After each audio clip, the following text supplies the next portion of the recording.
The Wild West has incredible storylines and characters that have enthralled fans for over a century. Almost as famous as the outlaws and lawmen are the weapons they used. You could write entire books on the guns that won the West, the Winchester Model 1873 and the Colt Single Action Army Revolver. But they weren't the only two weapons on the market. The American Industrial Revolution of 1870s brought huge new ideas to the weapons industry. This episode, we'll be covering firearms that don't fit into the Western lore. We'll be covering the weirdest weapons of the Wild West. Hello everyone, and welcome to Chronicles of Time, a channel that covers both well-known and obscure historical events. If you like what we're doing here, give us a like, a comment, and please subscribe. It really does help the channel.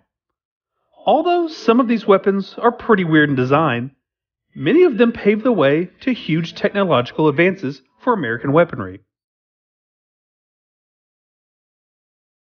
First up, we have the harmonica gun. This was an early attempt at weapons with a high ammunition capacity. Since metal cartridges weren't in use yet, each shot was loaded with powder, primer, and projectile in its own housing, sometimes with up to 9 to 10 rounds. There are two main designs for the harmonica gun. One is where the magazine moves to a single barrel when fired. The other is where every shot has its own barrel. When self-contained ammunition hit the market, the harmonica gun became obsolete. It was also pretty awkward to conceal and store because the magazine was stuck out on each side. The famous first president of Texas, Sam Houston, had a harmonica gun, and it can be found in the Smithsonian Museum in Washington, D.C. The harmonica gun actually made it to the big screen. Yul Brynner used one in his spaghetti western, Adios Simbada. The Lamat revolver. The Lamat revolver, also known as the grape shot revolver, was invented in New Orleans by John Alexander Lamat in 1856. When first looking at this revolver, it seems pretty normal, but it has a little secret that helps the user a little bit in close encounters. This revolver has a 9-shot cylinder that revolves around a separate center barrel that has one shot of a more powerful round, usually a 20 gauge. The person wielding this weapon could flip a switch on the hammer to access the bigger round. The Lamat was issued to the Confederate Army, but ran into issues with production during the Civil War. Only around 3,000 Lamat revolvers were produced between 1856 and 1865. The Derringer. Just because we have a list of weird weapons doesn't mean that some of them aren't successful.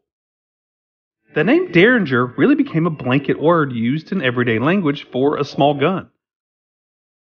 The original Derringer was a Philadelphia Derringer. Take note, there is different spelling between those two words. It was made by a man named Henry Derringer.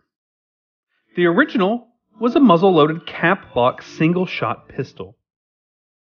Around 15,000 were manufactured of this early 1825 model. This firearm became a household name when John Wilkes Booth used a Derringer when he assassinated President Lincoln. Because of trademarking issues and copycats, the name was colloquially changed to Derringer with 2 R's.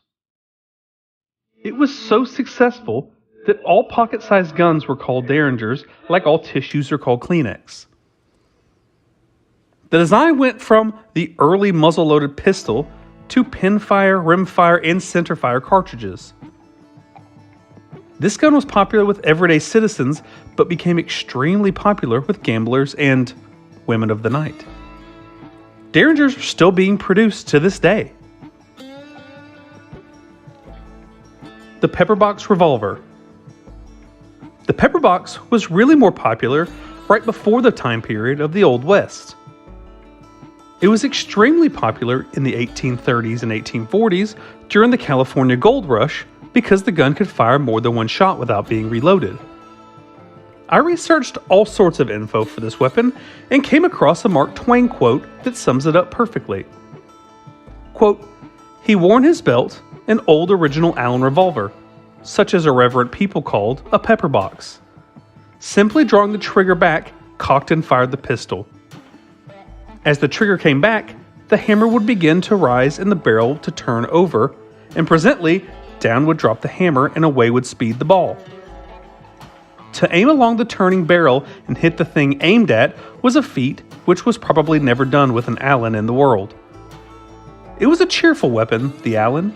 Sometimes all its 6 barrels would go off at once, and then there was no safe place in all the region round about, but behind it." End quote. The revolving rifle.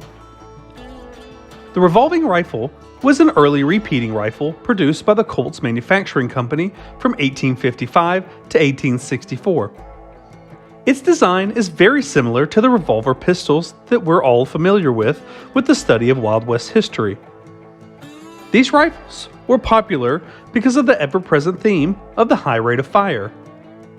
The revolving rifle made an appearance in the Civil War, but was really used on the famous Pony Express. The weapon did have its downfalls. It had the advantage with its high rate of fire, but the weapon would take forever to load after its 5 or 6 shots were fired. During the Seminole Wars, the Seminole warriors figured this out and would rush the Army's position after the first volley of shots. It was used even more by the Pony Express on the run between Independence, Missouri and Santa Fe, New Mexico. This dangerous run had 8 men who guarded the Express, and according to the Missouri government, quote, "These 8 men are ready in case of an attack to discharge 136 shots without having to reload. We have no fears for the safety of the mail." End quote. The Colt revolving rifle was also used by the famous Australian outlaw Ned Kelly during a fight with the Victoria Police in 1880. The Volcanic pistol was known as a revolutionary weapon because it introduced the early stages of a lever action that is still used today. This lever action pistol used a bullet called a rocket ball cartridge. This bullet had a hollow cavity that contained a powder charge. The ammunition was waterproof, but lacked any real stopping power. The gun also didn't have a cleaning rod to clear misfired rounds out. Although the Volcanic pistol wasn't a top seller, its original company broke into 2 of the most recognizable firearm companies in American history. Horace Smith and Daniel B. Wesson were partners that joined the company in 1854 and began gathering investors. They broke off and started their own firearms company, Smith & Wesson. Who took over the Volcanic Arms Company after Smith & Wesson left? One of their investors, Oliver Winchester. After reorganizing the company a few times, Oliver Winchester changed the name to the Winchester Repeating Arms Company, and the most famous gun in the Wild West was born, the lever-action Winchester rifle. The Evans Repeating Rifle. The Evans Repeating Rifle may look like a normal firearm from the time period at first glance, but its design makes it one of the most unusual weapons of the Wild West. The Evans Repeater was actually designed by a dentist from Maine named Warren R. Evans. Along with his brother George, they started the Evans Rifle Manufacturing Company in hopes to land the ever-elusive government contract for the U.S. Army. Instead of typical methods of feeding ammunition into the gun, the Evans Repeater held up to 28 rounds in the buttstock of the gun. The rounds were then fed into the breech by rotating the ammunition in. The ammo capacity for the Evans was actually the largest capacity for any mass-produced rifle in the 19th century. Unfortunately for the company, the Evans Repeater failed to hold up in the dusty climates and was deemed unreliable by the U.S. government, thus bankrupting the company. Thank you for watching Chronicles of Time. If you like what we're doing here, leave a like, a comment, and please subscribe. It really does help the channel. Thank you all again for the suggestions. Please keep them coming. We'll see you on the next one. Cheers, y'all.